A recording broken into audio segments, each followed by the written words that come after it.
kind of told the story about this before where, sometimes veterans will file their claim and they'll leave it up to the VA to search for their medical records, right? Like, you absolutely do not want to do that. You want to submit your medical records with your claim.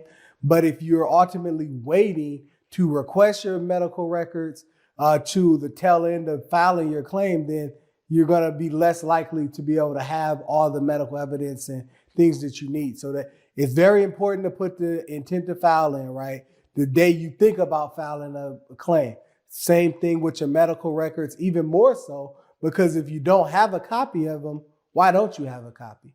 Go ahead and request that. No, true indeed. It's very important. It's a piece of identifiable information that not only that you need and you should have, but a lot of times service members, sometimes, and again, sometimes we think our friends, family, associates don't necessarily care about that time period in your life. Because again, it may have been so long ago, or you just feel as though that that was an isolated period that most people won't understand. Well, they do. Okay. And this is a period where you can be able to have a filed copy where they can be able to see who you were at that time. Okay.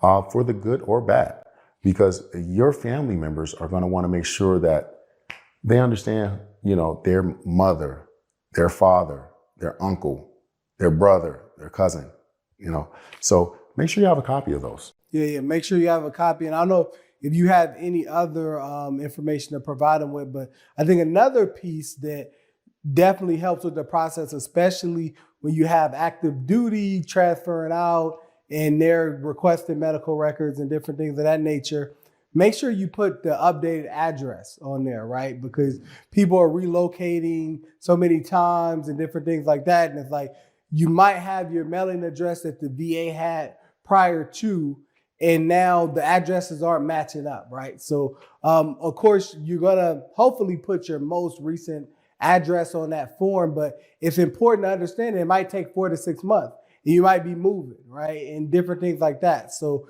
they are going to ultimately, at this point, mail you a disc. Well, that disc is going to go to that old address, right? So you want to make sure that everything is updated as much as it possibly can be. And you kind of anticipate the fact that if you are going to be moving, maybe use, your parents' address or something else is going to be a little bit more stable and stationary so that they don't get those medical records that you waited 6 months for sent to an address that you're not at it no longer.